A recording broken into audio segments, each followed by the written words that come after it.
Antarctica is 70 degrees hotter than usual.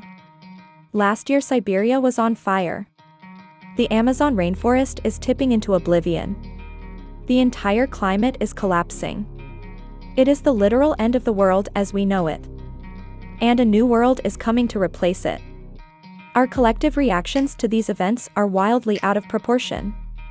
We're still making pledges while proudly pumping even more oil. We act like we have all the time in the world while both time and world are running out. This isn't some prediction. Just look around. It's not just the warming, the knock-on effects of climate collapse have already kicked in the door. Disease, famine, and war have already begun. COVID-19 has killed at least 10 million people. Food insecurity is the worst it's been in decades. World War III may have already started. Just as a change in temperature causes a chain reaction of climate events, so do those events cause chain reactions of social events, almost none of them good. And we haven't even faced the big climate impacts yet. Eventually, this pain will be felt across the world.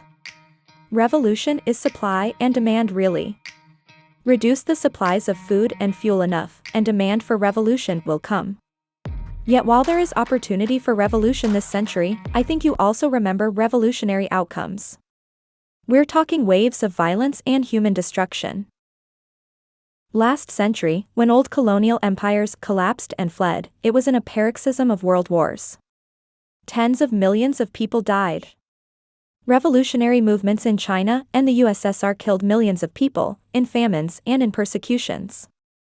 The point here is that for a new world to emerge, the old one has to die. And so you see the turbulence, the protests, the violence, and the new thinking spreading across the world. For the change required, we will have to sacrifice.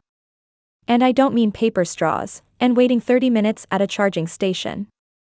I mean human sacrifice.